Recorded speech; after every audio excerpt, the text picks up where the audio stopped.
Νέα αστυνομική επιχείρηση για την εκένωση άλλων δύο κτηρίων που τελούσαν υποκατάληψη.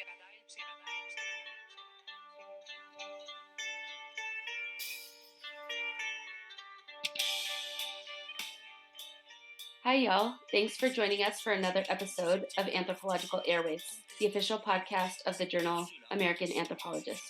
This is Season 5, Episode 2, What Was Moria and What Comes Next. My name is Anar Parikh. I'm the associate editor of the podcast at American Anthropologist and the executive producer of this show. I'm joined by Dr. Naor Ben-Yehoyada, assistant professor of anthropology at Columbia University, and Dr. Yanis Hamalakis, Bukowski Family Professor of Archaeology and Professor of Modern Greek Studies at Brown University. Today's episode is about Moria, once the largest refugee camp in Europe until it was completely destroyed by a fire in September 2020. Dr. Hamalakis had been researching, experiencing, and witnessing the materiality of contemporary migration on Lesbos, the Greek island where Moria was located, since 2016. And in the aftermath of its destruction, he convened a cohort of archaeologists, social anthropologists, activists, teachers, and authors with direct connections to and experiences of Moria to reflect on what the place meant to them and possible directions for the future. These contributions came together in the form of a multimodal portfolio, What Was Moria and What Comes Next, comprising research and photo essays, ethnographic fiction, first-person accounts, lyrical prose, illustration, and more. Dr. Hamalakis' introduction to the collection was published in the February 2022 issue of American Anthropologist, and the entirety of the collection is available open access on the journal's website. To round out the multimodal scope of this project, this episode contributes an oral dimension to the reflections to what was Moria and what comes next. So, with that, I will hand it over to Drs. Hamalakis and Ben-Yehoyada. Can you both start by introducing yourselves? Thank you very much, Anar, and hi, Naor, and hello, everybody. My name is Yanis Hamalakis. As Anar said, I teach archaeology and modern Greek studies at Brown University. I'm an archaeologist of the Mediterranean. I've been working in Greece, researching and writing about Greek prehistory, the prehistoric times like Neolithic, and the Bronze Age. But I've also been doing a lot of work on the role of the past and the present, the nationalist dimensions of archaeology, and more recent years, increasingly on what we call contemporary archaeology, or the archaeology of the contemporary past, which is applying archaeological methods on the present moment, on the present world, on the materiality that surrounds us today. I have been working in Moria for many years now, since 2016, as an archaeologist of the present, as a contemporary archaeologist, but also as somebody who has done on other sites, and other more conventional archaeological sites, what we call archaeological ethnography, which is a combination of social anthropological and archaeological methods to produce a new space of research, a new space of doing fieldwork, a new space of writing. I just want to also say something in relation to the connection of some of the work on Moria to my previous work, and that's to do with my work on nationalism. As we know, nationalism is very often about the border not only as a physical entity, but also as a process, as an apparatus, and as a way of creating realities. So Moria, as we will discuss today, is situated at the border, physically at the border between Greece and Turkey, which is also a border between the global south and the global north. So you could see, I hope, connections between my previous work on nationalism, nationalization, and the work on the contemporary moment and on migration, the border, and Moria. My name is Naor Ben-Yehoyada. Thank you, Anar, and thank you, Anis, for inviting me to participate in this podcast episode. I'm an assistant professor of anthropology. I work mainly in the Central and the Eastern Mediterranean. In the Central Mediterranean, I work on fisheries and maritime relationships. I work a bit on the maritime and the underwater aspects of the materiality of forced and irregular migration, which is how I got to know and really appreciate Yanis's work over the years.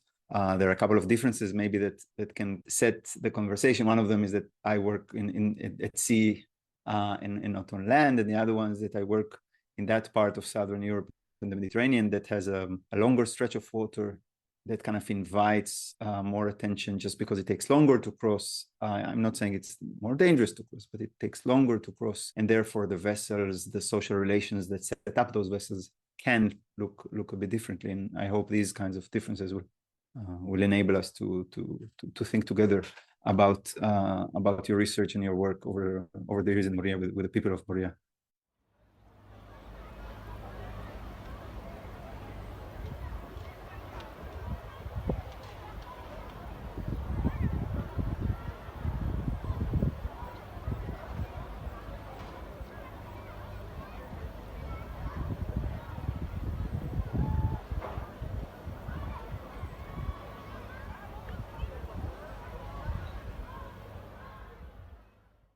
So, to start, Dr. Chamilakis, can you tell us what was Moria and why it was and continues to be important? Yes, Moria, first of all, is the name of a village on the island of Lesbos, which is a border island between Greece and Turkey. There is a locality very close to the village of Moria, which has been the focus of attention and work on migration because it was used as a locality to create, construct, and operate perhaps the largest refugee camp in Europe, what was known and still known as the Camp of Moria, or the Center of Moria, the processing center of Moria. Now, the name of Moria, if you Google Moria at the moment, you'll find thousands and thousands and thousands of news items and links that is to do with, the phenomenon of migration in the Mediterranean. And more recently, Moria has become, I guess, a metaphor for what's wrong about migration and a regime of migration in Europe, especially the policies of the European Union and of the Greek government, but primarily the European Union in relation to migration. For example, after the fire that destroyed Moria in September 2020, European officials came out and said, no more Morias, in the plural, no more Morians, sending the message that from now on they are going to adopt a new policy about so-called processing migrants, a new policy about camps that would be very different from what Moria embodied and signified. So these are some thoughts that I hope give our audience the sense of what Moria has been.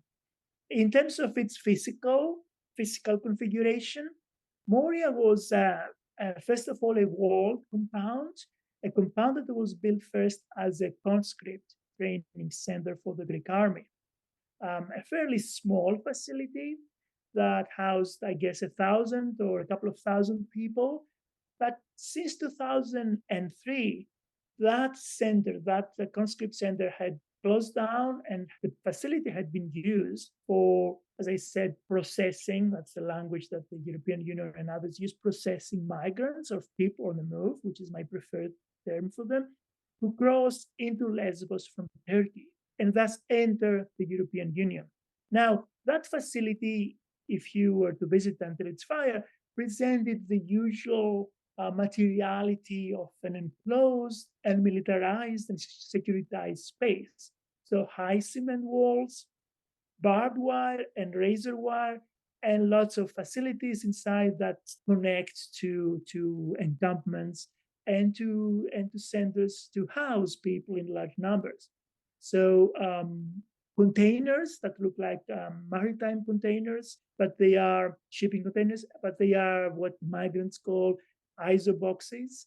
That's the code name that people use because they have the International Standardization Organization logo on them. So big, wide, very often wide kind of boxes, box-like accommodation, but also other structures that were constructed with European Union funding to facilitate the operations of Moria. Now, as I say in the article published in the American Anthropologist, it's perhaps an incorrect way to describe this as a refugee or a migrant camp, because it was much more than a camp. Encampment, accommodation was one of its functions, but it had multiple other functions that were to do with the need of the authorities, primarily European Union authorities, but also other authorities, Greek authorities, for example, to register people, to capture information, to store information, and to decide on what to do with the border crossers who arrived on the island. So the capturing information was fundamental, the storing information, the processing of people, the decisions about the asylum status or not. For many years, the main facility and operation of the asylum service, both the European Union Asylum Service and the Greek one, was housed inside the compound of Moria.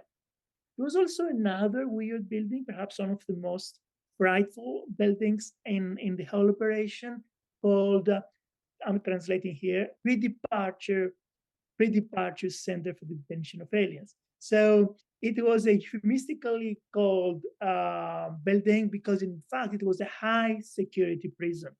It was a prison where people who were either processing their application for asylum was denied were imprisoned until they were deported. Now, in addition to those people, I realized, to my huge surprise and to my astonishment, that there were also other people who had arrived on the island and they were imprisoned upon arrival because their chances of getting asylum status were very low. In addition, they were judged by authorities, especially the Greek police, as people prone to criminality, in inverted commas.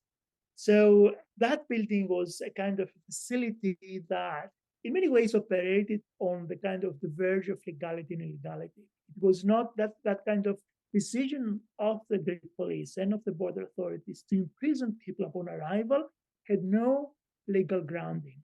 So these are some of the functions of these centers. So it is, as I said, we talk about it as a camp, as a kind of as a refugee camp, but it was much more than that.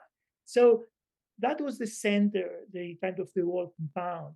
In recent years, because there were so many people who could not be housed inside the whole compound, the settlement expanded on the surrounding hills. And at one point in the last year of the life of this site, in 2020, the number of people in the walled compound and the surrounding hills actually exceeded the 20,000 people.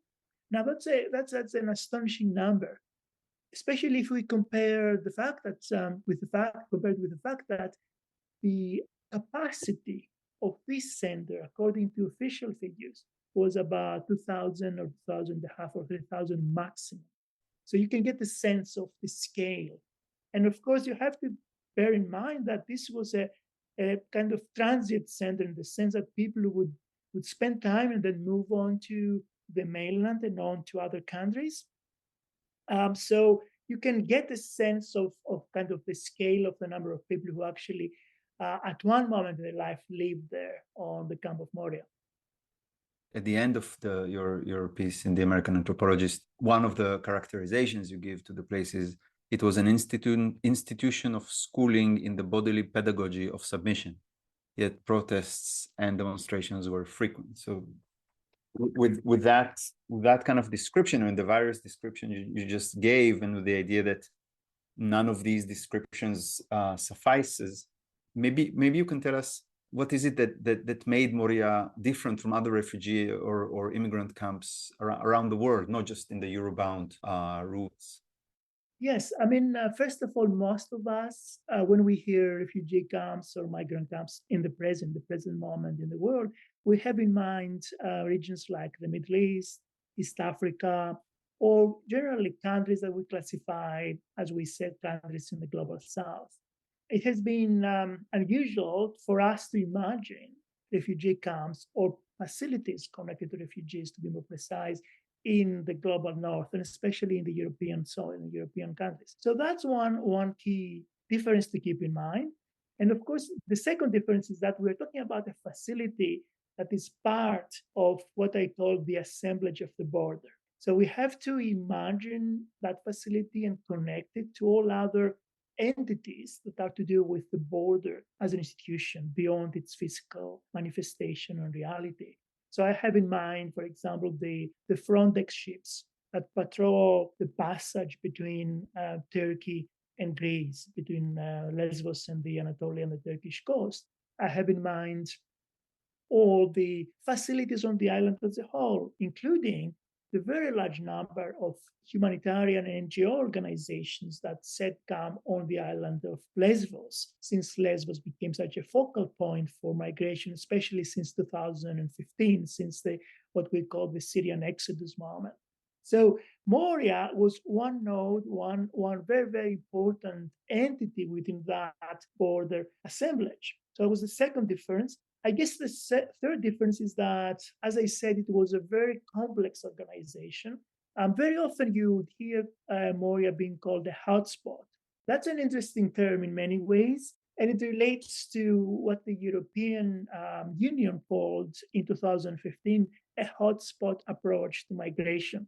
By that they meant is that they wanted to do some sort of streamlining of what they saw as the migration problem, the migration crisis. They wanted to create facilities that would actually combine many different functions and become, according to their own kind of terms and terminology, an efficient way of deciding and moving forward or sending back or processing people. So it was a part of that broader policy that the European Union called hotspot.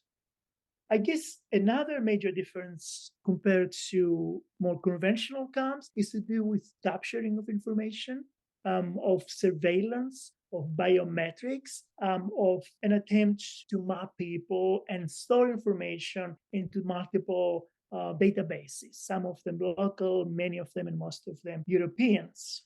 I guess these are some of the features that make this place so different from other refugee camps. Having in mind the project in its entirety that your piece was the introduction to, I wonder if one of the how do these differences, these things that make Moria different from other places around the world, also contributed or interacted with the way Moria became a cause célèbre, the way that it picked up, that it became infamous. What is the discursive uniqueness of Moria as it grew? I think your question now reminds me of another role and another kind of function, another position in Moria in the global mediascape, and that's its role as a stage. This is something I write in the piece as well. I talked a lot about surveillance and capture information, but perhaps the other important role of this entity is its role as a spectacle, as a stage where many different performances were performed, and as something that became prominent in the global media.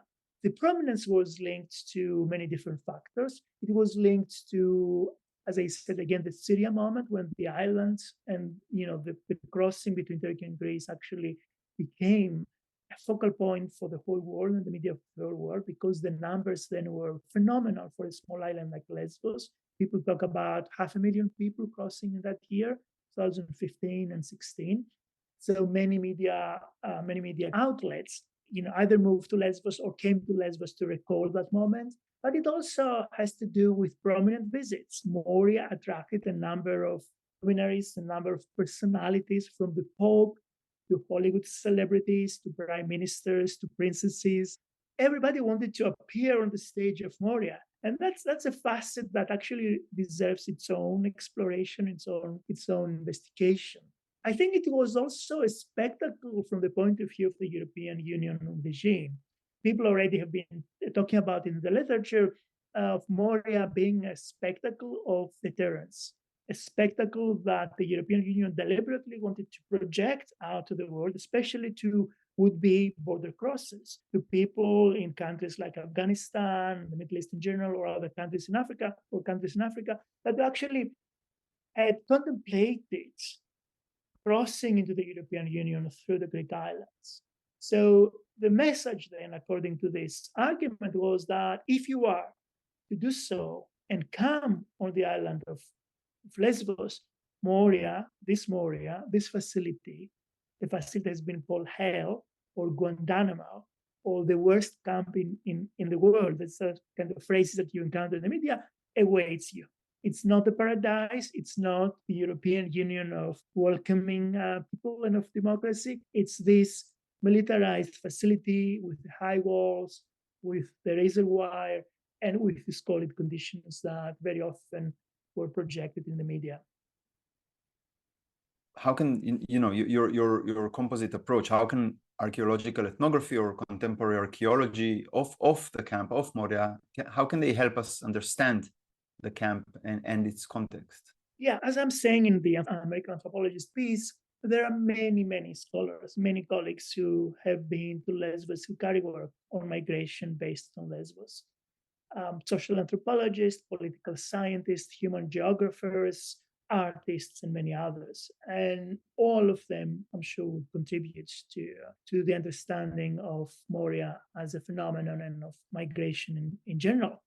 I felt that an approach that foregrounds materiality, an approach that actually pays specific and close attention to the materiality of the phenomenon, was missing from the previous attempts and from the previous disciplinary attempts at understanding the camp and the sites. Archaeological ethnography and the archaeology of the present, or contemporary archaeology, are two strands that actually foreground materiality as central in our investigation, in our interrogation of the phenomenon, in our attempt to understand. And materiality that takes different forms, takes different shapes. It is the materiality of the border regime with the various camps, as well as the other apparatuses that construct the assemblage of the border, but also it's the materiality of refugee or migrant experience. It's the kind of experiential attempts to construct shelter, to provide for food, to deal with the situation there while waiting for the application to be processed, while waiting for them to be allowed to travel on into the mainland and to further on into Central or West, the West of Europe. So both ends, both the materiality of the border regime and the materiality produced by migrants, extremely important for us to understand.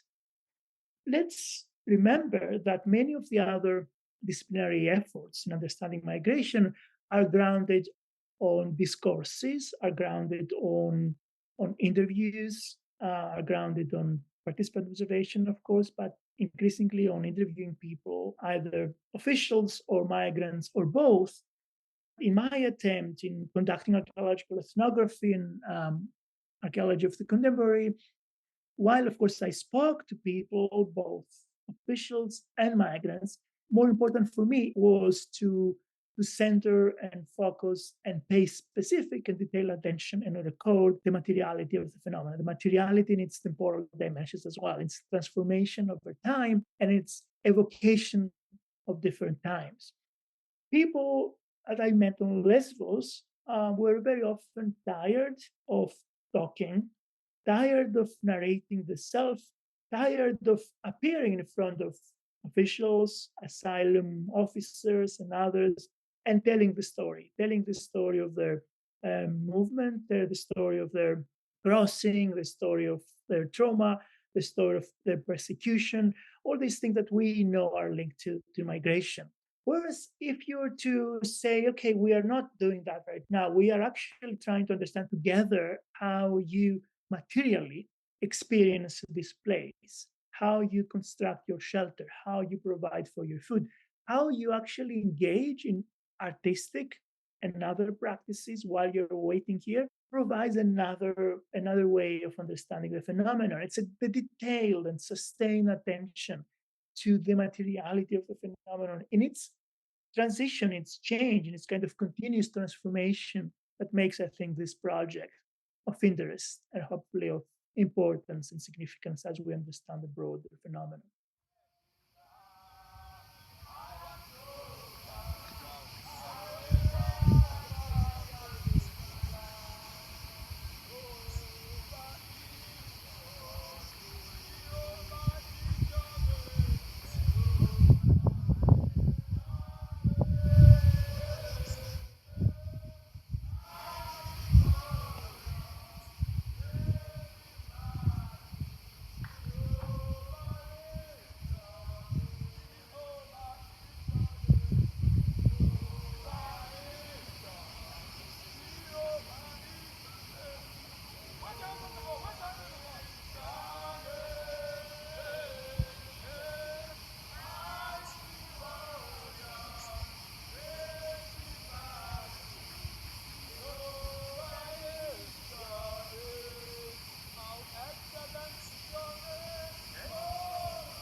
So if we keep our attention to that multiple and complex materiality, can you tell us more about the methodology that you deploy? So, for example, how do you decide what to collect and what not to collect? And a question that's related to that, how can archaeological ethnography or contemporary archaeology open up a space for foregrounding the non-scholarly voices, especially of the people who lived in Moria, the people on the move? Yeah, first of all, we may have to say something about ethnography and archaeology, because I think many of our many of our listeners may have been aware of attempts by archaeologists to do ethnography. And I guess it's a tradition that has been dominant in the field of archaeology for many, many years is a tradition of ethnoarchaeology, when archaeologists conduct interviews or conduct ethnography more generally to understand the past, to actually use the present in some ways as an analog in interpreting archaeological phenomena, whether it's material culture or practices or techniques. Now, I have said several times over in the past few years that I have fundamental problems with this method. And I'm not the only one having problems in that, because I believe that in that methodology, and of course it's changed itself over the years. It started in the 1970s. Today, the ethnoarchaeology is very different. But fundamentally, at the center of this approach is the idea of using present-day people as proxies for the past. For me, that is fundamentally ethically wrong, and as well as having other methodological and interpretive problems in addition to the ethical issues that actually brings forward. So archaeological ethnography is not ethnoarchaeology. I'm not there to record migration in order to understand prehistory or the archaeological past. I'm there to engage in a dialogue on the present and for the present and with the people who live today, and engage with this kind of phenomenon of migration. Archaeological ethnography produces a middle space, produces a space of multiple encounters between scholars and other people who live there as migrants, but also people of different backgrounds and different cultures. It is a transdisciplinary and transcultural attempt. It's not a methodology, it's more, as I said, a production of a shared space of encounters. So that's the broader definition. Within that, there are, of course, different methodologies broadly defined that one can use. There is no prescription, there is no standard blueprint on how to do it, and more so in the very difficult context of the border of the migration.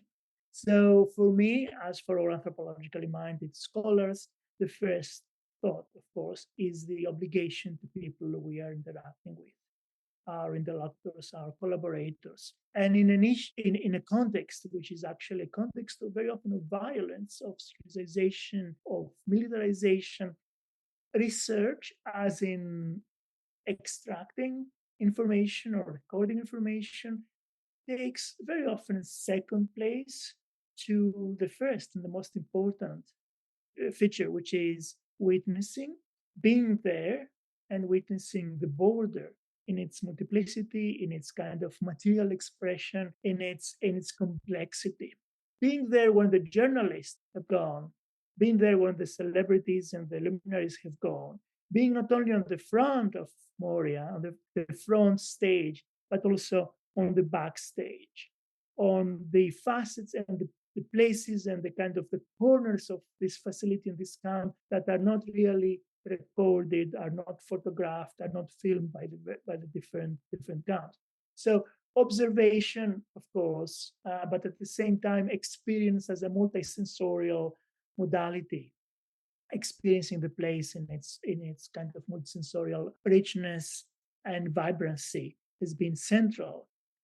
I conducted extensively photography, of course, but then again, you are always kind of reminded of the ethical issues that photography brings up. So photography has been kind of a way of coming to terms with that facility and witnessing the facility, bringing into the fore, for example, facets that are not normally discussed in relation to migration. For example, the agency of people, the actions of people that speak of their initiative, speak of their ability to transform the place, to make it a different place from the one that the authorities were actually working towards, showing people on the move as political agents and as autonomous individuals who actually are engaging in the process of remaking themselves is also important in the process of photography.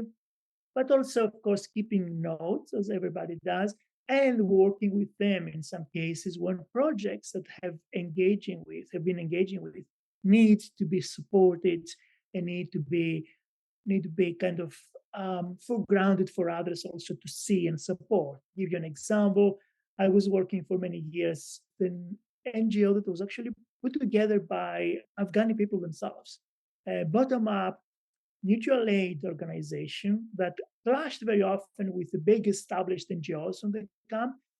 And that organization was trying to create certain structures for making people's lives more livable in these conditions. For example, creating schools and asking the people who were there and who were teachers back in Afghanistan to assume their role as teachers and teach youth, but also constructing a small library and building an art studio for their painters who were there.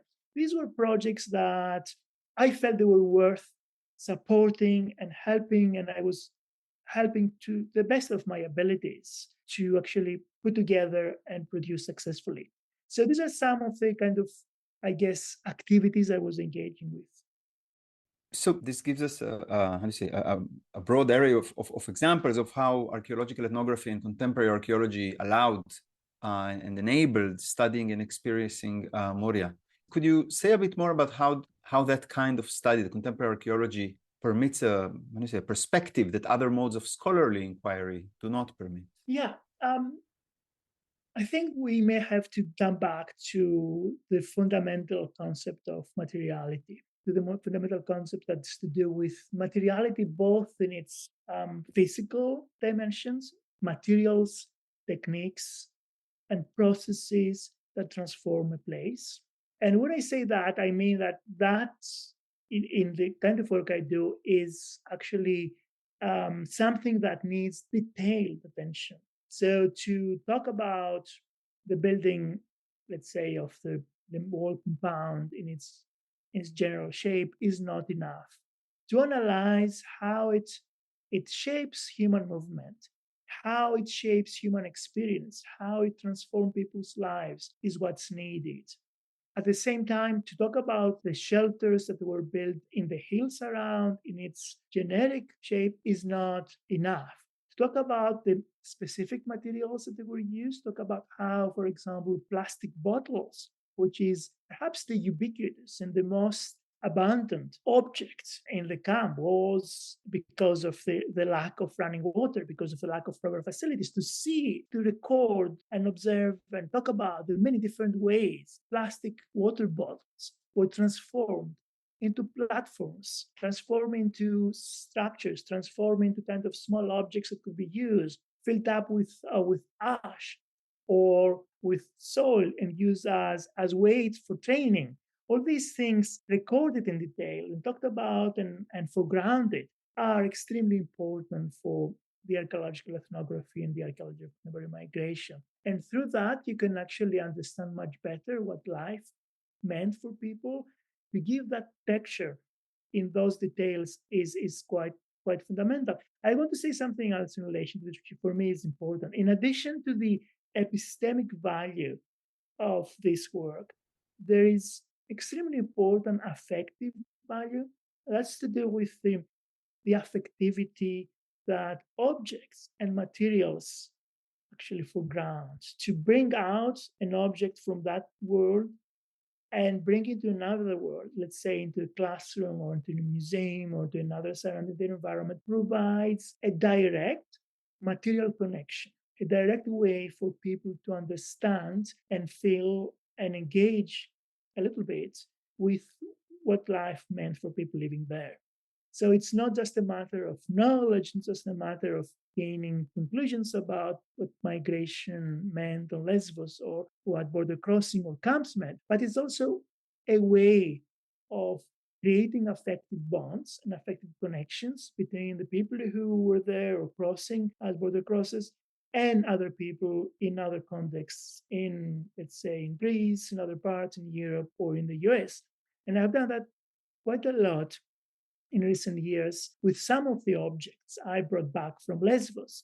We also held an exhibition at Brown University called Transit Matter, which is also online and people can go and see it. That actually made for many people, let's say on our campus and more generally, to actually understand materially what it meant to be there as a migrant, something which wasn't that easy when people were just reading either news reports or studies or essays done by other colleagues, other researchers. And I want to say one thing that you asked me now or in the previous question I didn't answer and didn't respond to, and that was about collection. What do we collect? This is a fundamental issue. This is an issue that has been in my mind over the years, and one that I'm ambivalent about. Colleagues who work on migration in other parts of the world, including in the Mexico-US border, have different views on what to do with the objects, what to do with artifacts. There are some colleagues who favor a total collection. You gather everything, you collect everything as if it was a normal conventional archaeological site, and then take it away and store it in the lab and analyze it and then donate it to museums or do something with it. Other colleagues are in favor of minimal and selective collection. They say, for example, that when border crossers cross the border, for example, in the Sonora Desert, they leave things on the ground that become part of a specific landscape. And for certain people, especially people on the border who are solidarity workers and others, or local people who are positively predisposed towards border crosses, want to curate that landscape, want to keep it as an active, rich landscape that speaks of the phenomenon of migration. Now, in my own work, even if I wanted to do extensive collection, that would have been impossible because the masses and masses and masses of material that is left on the ground would make it beyond possible to actually gather everything and store it and catalog it and process it as archaeological site. But I don't want to do that either. I do believe that only selective collection is the most appropriate ethical and epistemic solution to this dilemma. And of course, always with the understanding that I'm not the owner of these things. I'm not somebody who would actually acquire these things and then accession them into museum collections or into other institutions. I'm the temporary steward of these small things I've collected. They belong to people who created them. They belong to people who left them on the ground. And I always say that if people come back to me and claim even the small collection I have actually gathered, I will be the first one to actually send them back to them. But I believe that there is a value, both epistemic, ethical, and affective value, as I said, in collecting selectively only a small number of objects and re-energize them, reactivate them in other contexts, be it a museum context or a school class context or another environment where people are interested to hear about migration.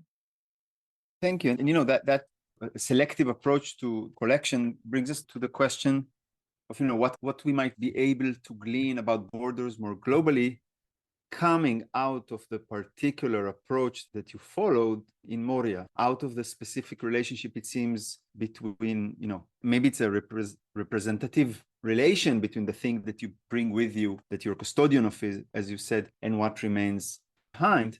So what do you think we might be able to glean about borders more globally if we think about those other places, whether these, border spaces like the US-Mexico one, or regarding the agency of people on the move who inhabit camps and borders the world over, what might be able to glean about them if we take what you've developed coming out of that specific approach that, as you say, depends on the particular setting and the particular materiality of Moria, right? The fact that you basically, as you say in the piece, you conducted an ethnographic archaeology of a living, if arrested, city.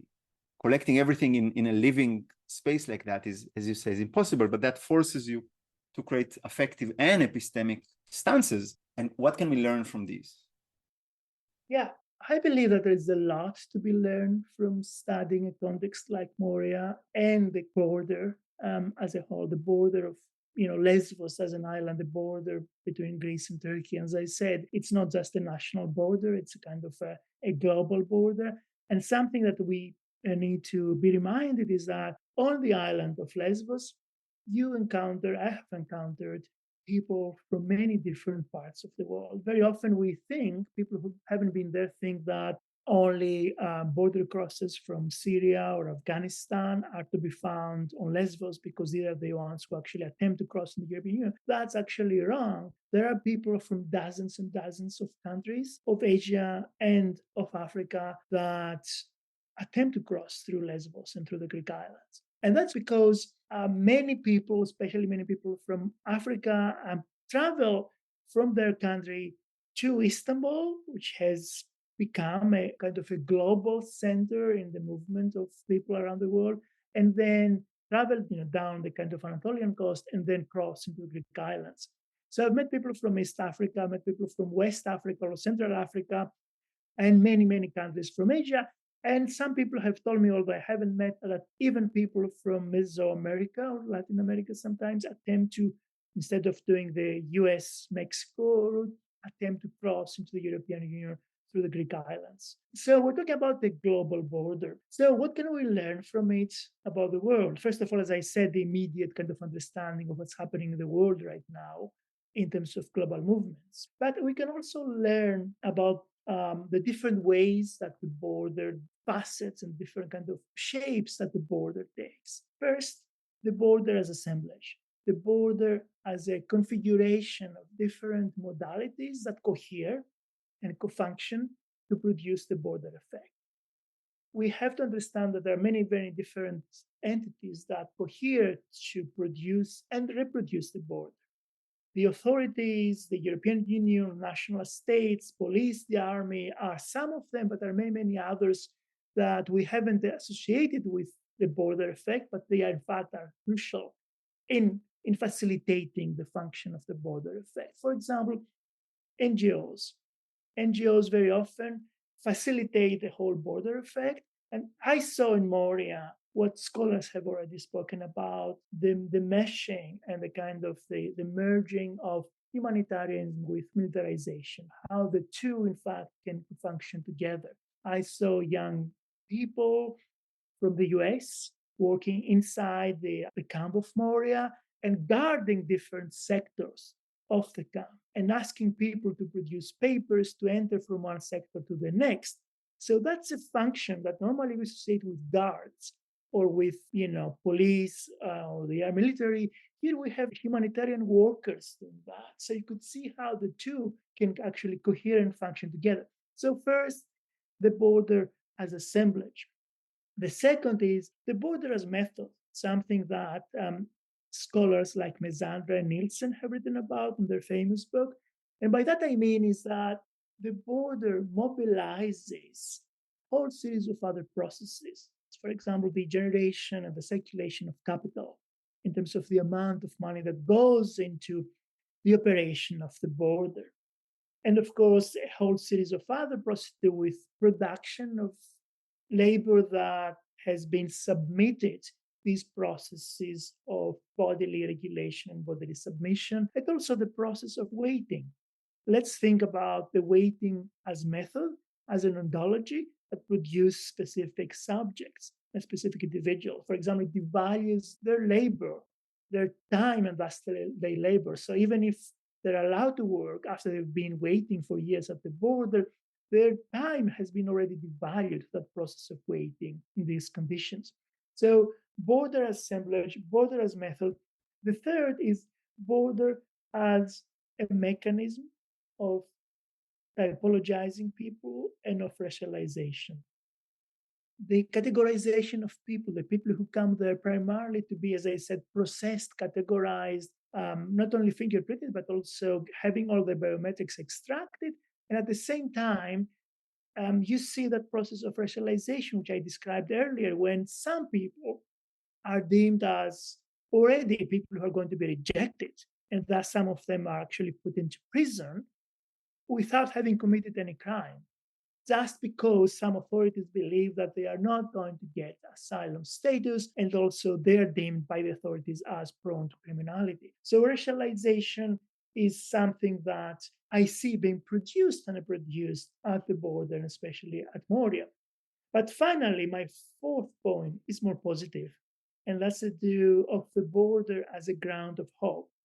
Let's recall that not only the agency that I talked about, not only the work that went into transforming a place like Moria by migrants, but also of the alliances that have been created at the border, of the various connections that are being made, having people from all over the world meeting at a place like Moria, at the border, exchanging information about movements too, about how to continue the journey, and making connections about also further kind of attempts to reproduce themselves and continue kind of living and continue kind of transforming their existence is something that I think is extremely important. At the same time, I have seen how a town like Mytilene, the biggest town on the island of Lesbos, 9 kilometers away from Moria, has been shaped and reshaped by migration. I've seen how the town itself has become a space of multiple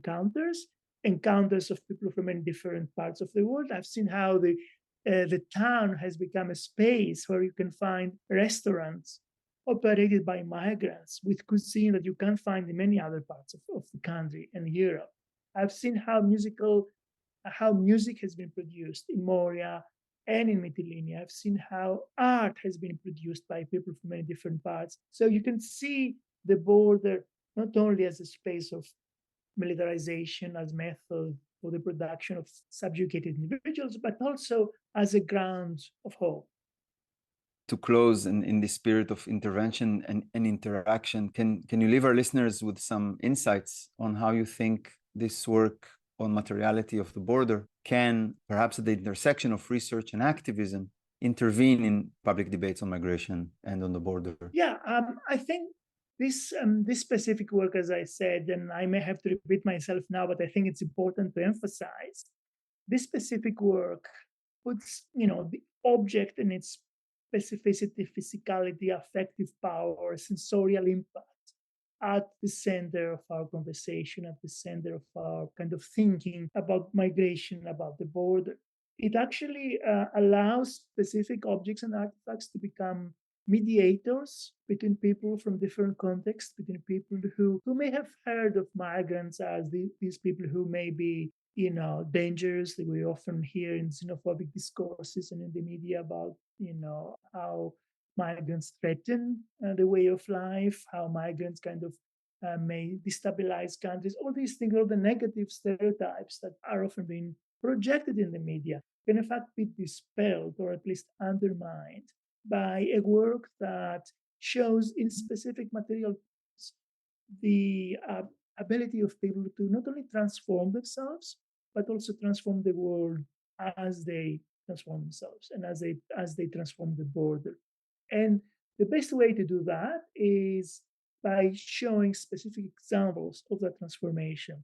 And one way of doing that is to actually bring forward material objects, bring forward artifacts that have been made by them, but also showing in specific material terms again how the policies of entities like the European Union or entities like the US government, for example, since we are here in this context, shape the life of those people in very problematic and difficult ways, and often in militarized and securitized kind of ways. How facilities, for example, shape bodily subjects in a specific way, how the building in which they live while they're waiting for their asylum, or the processes of distributing food and the process of waiting and all these kind of bodily processes that we see every day in the camps can actually shape individuals in a specific way. So both the top-down attempts by authorities to regulate migrant movement and migrant life,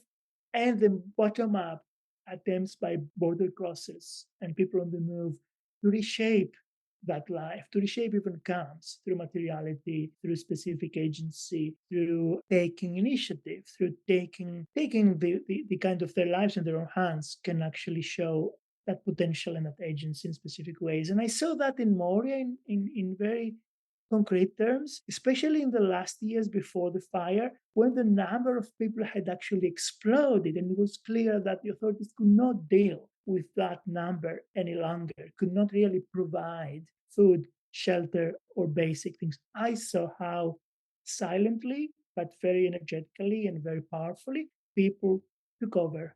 People reshaped the camp. They started taking initiatives, having even shops set up inside the camp, or as I said, schools and other facilities to actually continue their life. When that organic development happened, you could feel hopeful about the whole phenomenon, but also record that and bring examples from that, material examples, photographic objects and others, to people in other contexts, to people in other parts of the world that have no direct experience of that phenomenon, and show how in those camps is in reality, and how in fact a more an understanding and a more kind of and different attitude that foregrounds solidarity and an attempt to come to terms with the experiential and affective nature of migration can be a much more appropriate way of understanding the phenomenon. Dr. Chamilakis, thank you very much. Thank you. I really enjoyed it. Thanks for listening to another episode of Anthropological Airwaves. Many thanks to Dr. Chamilakis and Dr. Ben Yehoyada for this generative and insightful discussion about Moria and its significance to scholarly conversations about materiality, migration, and borders. This episode also features the track Vertigo, feat. Sponti by Krav Boca, as well as field recordings collected by Dr. Chamilakis. You can find the full What Was Moria and What Comes Next collection open access on the American Anthropologist website. As always, a closed caption version of this and all Anthropological Airwaves episodes will be available on our YouTube channel, and a full transcription on the episode page on the American Anthropologist website. Links to both are included in the show notes. If you enjoyed this conversation, be sure to subscribe to Anthropological Airwaves wherever you listen to podcasts. Also, don't forget to rate and review us while you're there. A 5-star review in particular can help other listeners find the show. We would also love to hear from you in general. If you have feedback, recommendations, or thoughts on recent episodes, send us an email to amanthpodcast@gmail.com. You can also reach out to us on the American Anthropologist Facebook page or on Twitter with the handle @AmAnthJournal. Find links to all of our contact information in the show notes and on the Anthropological Airwaves section of the American Anthropologist website. Take it easy. We'll be back soon with more great anthro audio.